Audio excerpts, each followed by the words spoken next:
Today, where has all the foreign money gone?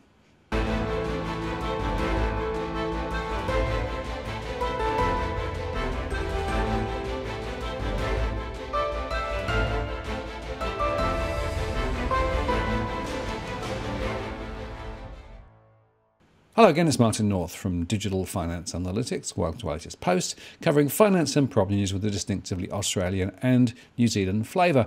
And today I'm joined again by property expert Joe Wilkes from New Zealand. Hi, Joe. Hi, Martin. So the money's disappearing. Yes, it's evaporated. And to be fair, in New Zealand, the foreign buyer ban was put in place to curtail overseas investment into the property market, but it has disappeared quite dramatically. And it's very interesting now. We're starting to get some figures coming forward from Stats New Zealand that talk about the drop-off in the total purchase volumes. And I want to just sort of explore this from a little bit more of a holistic view of what that means from a credit perspective. And also, we're seeing a net outflow of sales by foreigners, which are greater than the purchases by foreigners. So there is going to be an outflow of money. And we've still got, as we mentioned in our selling everything but the kitchen sink post, we're still selling all of our business assets. So Vodafone, that deal's now gone through, and there'll be, I suppose, an increase in purchasing of New Zealand dollars to pay for that acquisition, which is partly Canadian funded. And we've also now got the overseas investment approval of the sale of Westgate Farms down on the South Island, which is not a full purchase, but to Yili, the Chinese dairy conglomerate. So that again will be net inflows of money. But I want to talk about the outflows today and how the change in this foreign buyer removal will have an impact around the country, as we talked about in our marginal buyer post the other day. Should we talk about the numbers? Well, let's get into some details, but just as a way in, of course, we reposted your marginal buyer post from last November, and I have to say you were totally prophetic, not pathetic, but prophetic with regard to how it's played out, and I think the numbers reinforce that, doesn't it? Yeah, well, I mean, I guess if you just start by, we'll start with talking about the drop-off in sales volumes, and these figures come from the Real Estate Institute of New Zealand. Residential sales comparing the first 6 months of 2018 to 2019.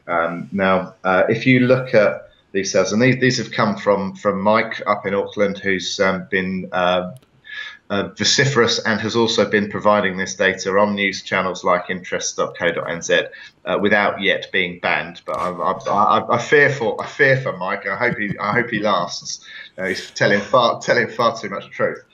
Auckland total sales are down in 2019's first 6 months.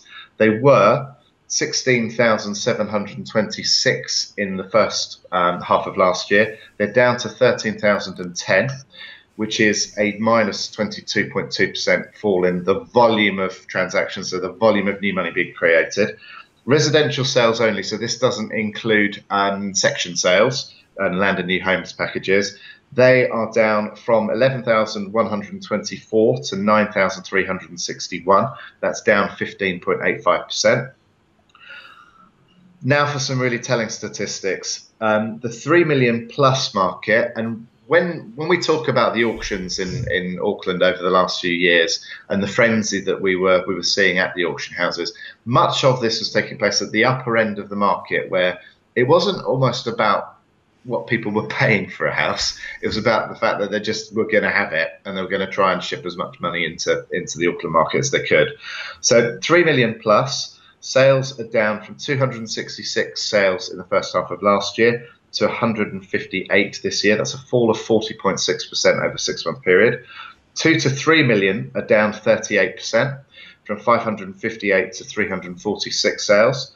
1.4 to 2 million, and this is, I'd probably say, where you get more of the natural New Zealand market and people leveraging up into sort of the nice family homes.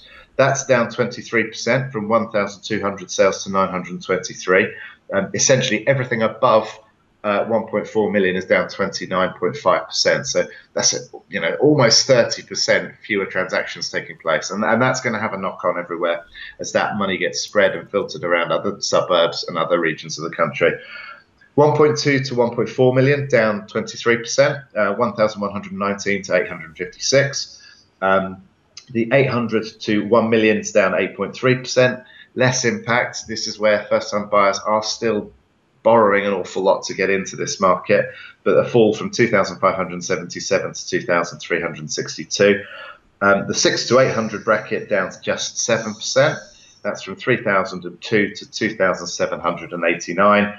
And the 3 to 600 brackets down 24.7% from 1,288 to 970. So across the board, there is this drop off in the number of transactions. You've got to remember that these transactions in 2018 weren't peak transactions. The peak in volumes actually happened in 2015-16. So there's an enormous amount of liquidity that's being stripped out of the market. And I did a bit of a back of the fag packet calculation for you. I haven't smoked for many years, but I still like the idea. It's a nice expression.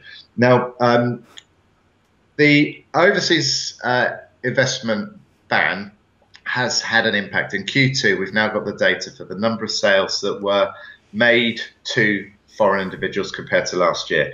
Now, in Q2 last year, there were 1,116 sales across New Zealand made to foreign-based purchasers. That has fallen in Q2 of 2019 to 183. It's huge. It's big drop. It's absolutely huge.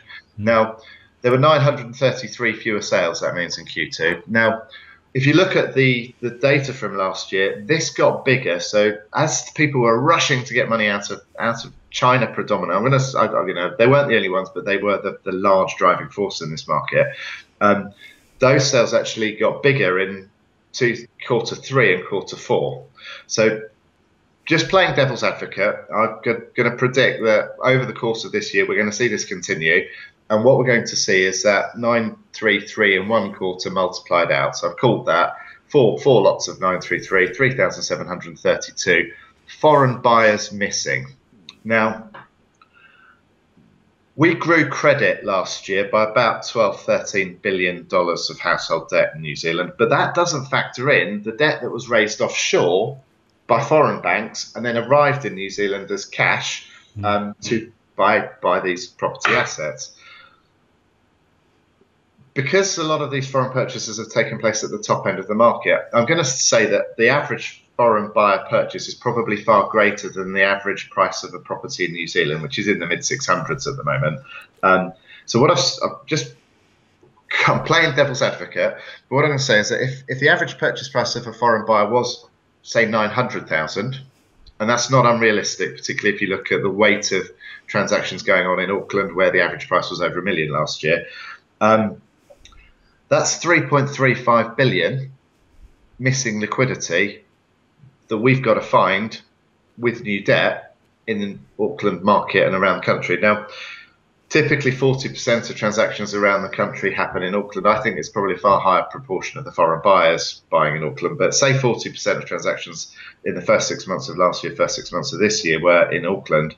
That means you've got 1.343 billion just in Auckland of missing cash that then gets, you sell the house, you downsize, you buy your car, you buy your boat, you keep your coffee shop going, you go for a few nice meals, you have a wonderful retirement, you buy a cruise down to the South Island. All of that money just disappears. And on an annual basis, because we've got the foreign buyer ban in now, this is going to carry on, unless the National Party decide, no, we don't want to ban foreigners and we'll bring foreigners back into the market, which I think would be a suicide strategic move from a political perspective.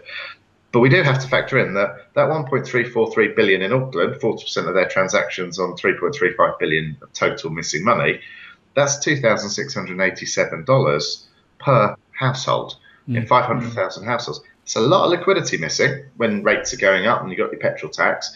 So I don't think people are really looking behind the reality of, you strip out all that cash, it can only be replaced by debt, and debt growth has stopped growing exponentially. It's still growing, but the pace of the increase has slowed now. Where do we find the missing liquidity? That's why last week I got banned from interest for telling first-time buyers a bit more information than they really were meant to be getting. But the other thing about this is the net outflows. So when you look at the outflows of money, and this is again second quarter data, more people are selling their houses in New Zealand. So this magnifies the impact of it, because if you're selling and you're repatriating funds abroad, more people are now selling than are buying. So overseas people are selling their properties. According to the latest figures from Stats New Zealand, June quarter of this year, 327 New Zealand homes were sold by overseas owners, while just 183 were purchased by overseas buyers. So that's quite a sharp turnaround when you compare the 1,116 bought last year. There were 492 sold last year. So the flow of money has changed quite dramatically in terms of an outflow. Will this at some point impact the New Zealand dollar if people are then selling New Zealand dollars to repatriate funds elsewhere? Don't know. Very early to say, but I think it's quite interesting when you look at the data. Yeah, well, it's, and of course, the thing to think about on the liquidity side, right? That money that is no longer there would have been magnified because it would have been in circulation, right? So effectively it goes from person to person, from person to business, from business to person, right? So for every $100 that isn't there, the actual economic impact is a lot bigger than just Absolutely. the value of that money that we're talking about. And, you know, that's a very important fundamental theory of how money works. So turn the tap back slightly and the fallout through the economy is quite significant. Yeah, and it could be 20-25% of the equivalent of the debt raised. So it's quite dramatic. Just so that I'm not just focusing on Auckland and what's going on in Auckland. Wellington, their total sales have also fallen so far in the first 6 months. So this is the Wellington region. Total sales down from 6,047 to 5,343. The residential sales, so that includes the land and new homes packages. The residential sales have fallen from 4,213 to 3,923. So that's a 6.9% drop off in transactions. So this is, again, that marginal liquidity that filters out from Auckland and goes elsewhere. I had a conversation with a chap called Tony, who's in the Hawke's Bay, on the weekend, and he's been given data by his local real estate agent. June transactions in the Hawke's Bay, and part of it's because they've got fairly low stock levels at the moment. But again, you think about the missing liquidity that lower transactions means. Their sales June on June were 23% down on last year, and that is the lowest June sales since 2015. So even in the regions where prices have been going up very rapidly, the transactional volume's dropping, and that's going to mean less money created in that regional market too. The one thing to make us feel better is that it's not just us where this is happening. This is happening all over the world. This is happening in Canada. This is happening all down the west coast of the States. It's happening in the UK as well. Wall Street Journal published an article on the foreign purchasing of US house prices last week. Purchases of US homes by foreigners has dropped by 50% over the last 2 years. According to the Wall Street Journal, figures come as a blow to the top-end real estate markets in places like Miami and New York. Top-end real estate markets, again, this is where all this money was flowing.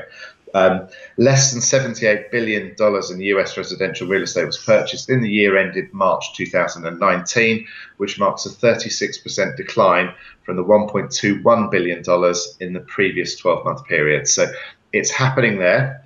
Now, I haven't got it for actual transaction volumes by foreigners into the UK, but I've been able to dig into some Her Majesty's Revenue and Customs data, and just to sort of give you the background on the UK as well. HMRC data shows that there were 84,490 residential transactions on a season-adjusted basis last month. So that's June, down 9.6% on a monthly basis.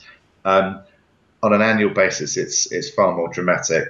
The figure was lower on a non-adjusted basis at 83,750, down 13.6% compared with May. And this is a busy summer selling period in the e-golf, spring market period. So these would have been deals done in March and April for completion in May and June.